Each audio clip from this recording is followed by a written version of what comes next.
Good. Good afternoon. I'm going to talk to you about migration, but through the lens of music.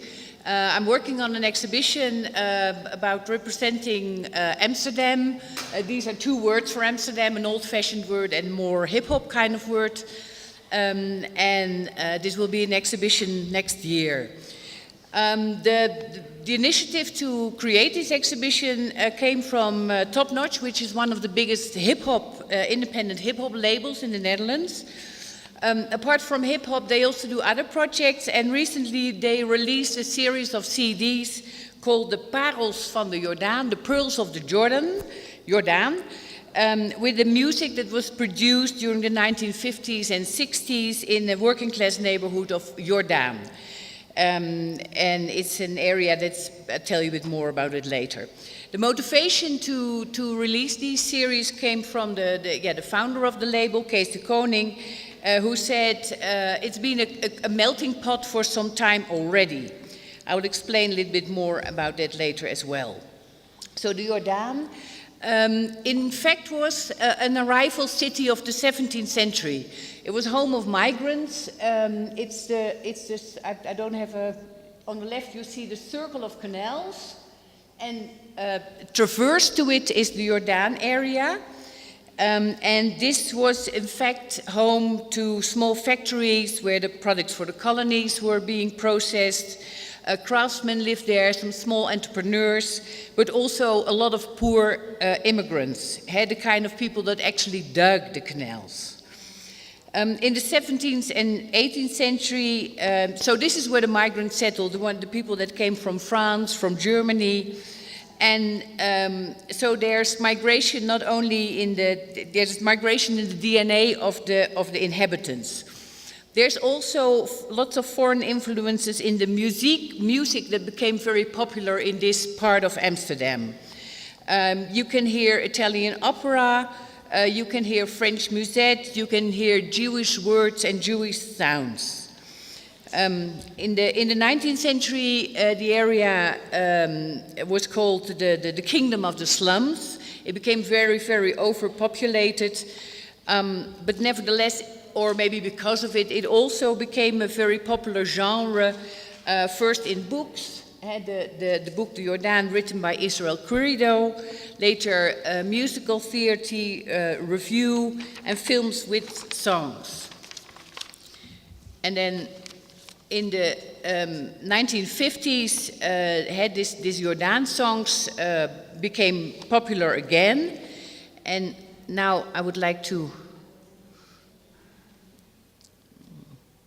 start again this song.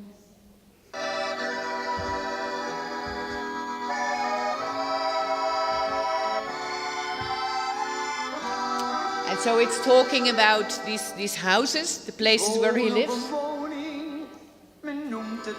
It's a slum, it's inhabitable. Interestingly enough, I'll just let you listen for a bit. Voor mij blijft het toch een paleis. Het huis is gebouwd in de 16e eeuw. Het staat van de ouderdom scheef. Ik ben er geboren, ik ben er getrouwd. Ik woon er zo lang als ik leef. Op die afgekeurde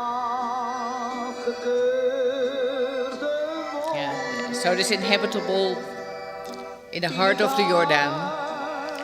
I'll stop it here. It's interesting that these days this is a very gentrified area, and for the slums of the 1950s now you easily pay a million euros.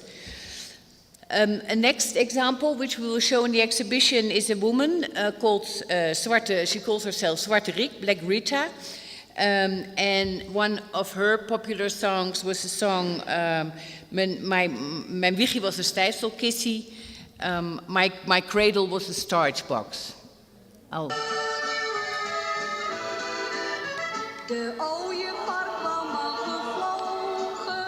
I won't let you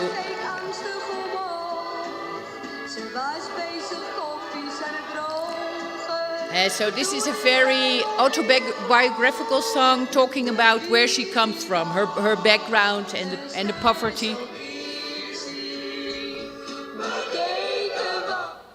I'll move on to the next one. Als vader weer bladert in zijn fotoboek, dan sta je versteld als hij weer vertelt van de Weesperstraat en de Jodenhoek. Als hij dan verhaalt hoe het leven begon. Yeah. This one talks about one of the biggest tragedies in Amsterdam of the 20th century, the killing of the Jewish population. And this is where she made a song about in the 1960s, although her background wasn't Jewish, but it's something that was in the years after the war very little talked about in the Netherlands, but this song was one of the way to talk about what happened. I can share my Spotify list with you if you want to listen to all of them. But I'll quickly move on now to a very different musical genre, hip-hop.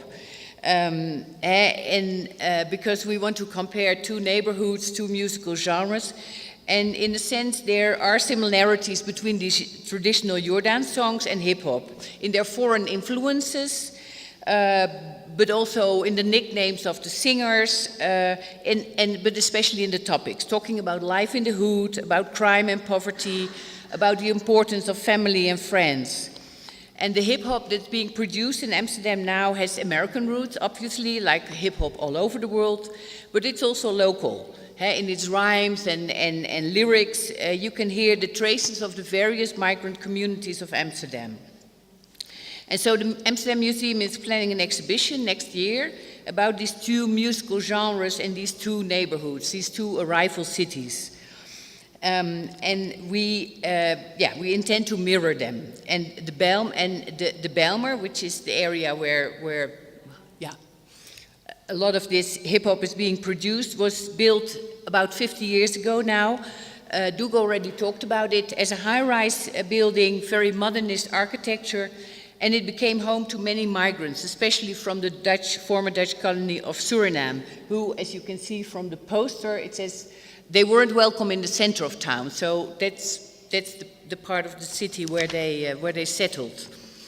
And in the 1980s and 1990s, it was considered to be the ghetto of Amsterdam. Now, a lot of these high-rise buildings have been replaced, but the area is still considered by outsiders to be an unpopular neighborhood and with a lot of negative stereotypes. So we're going to look at hip-hop as a way it's in America it's sometimes called the Black CNN. Thank you. And so this is also, we're going to show and make people listen to these songs as a way of voices from within the area. I think, can you help me now to start quick? I'll show you a little bit of the clip. How do we?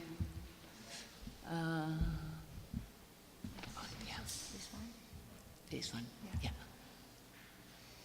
And Linda has been. Zeg maar een soort primitieve hondencultuur. En die moet je doorbreken. Dat moet je hard aanpakken. Mensen uit die onderklasse moeten echt verplicht worden gesteld om aan het werk te gaan en op cursus te gaan. 40 uur werk, 20 uur cursus. En geen tijd meer om straat op te gaan. Geen gelegenheid meer om in de criminele cultuur te worden getrokken. En dan ben je er van af. Of Amsterdam. Yes. Yes. Check it. Yes. Chapter 1, the Bijlmermeer for outsiders. Vandaar dat rippels via de beat praat. De officier haar draait in het rond. De aap uit de mouw. Stop met je stront over hip-hop geweld. Ik stond versteld. Laat ons maar de zondebok zijn. Voor jullie puin ben praktisch geboren en getogen in de been. Praktisch opgevoed met geweld, junks en drugs. Sta open voor discussies, maar wees bewust met wat je zegt. Ons hoopbewoners noemen zorgt voor een negatief effect. En wie de bal kaast, krijgt hem terug. En stap ik uit de metro, wacht er een bus om me preventief te fouilleren. Best keer als de stiefken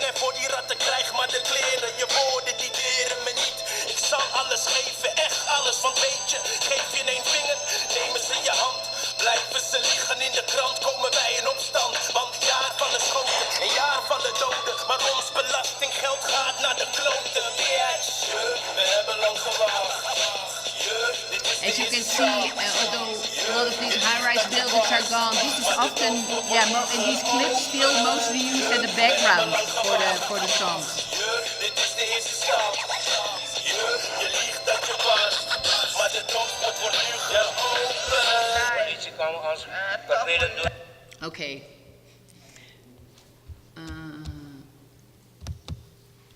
Yeah. So, well, no, there's no real need to go back to the PowerPoint. I just want to finish saying that this is a project that involves musically mapping of the city, and we want to explore the meaning of music for the inhabitants of these two very different neighborhoods, and hopefully also invites people to step out of the boundaries of their musical taste and geographical belongings.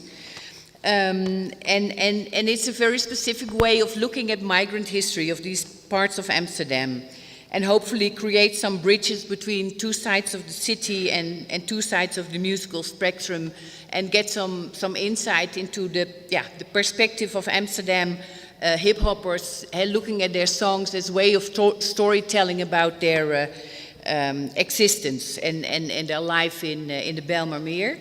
And if you happen to be in Amsterdam next year from March to August, please come and visit. Thank you.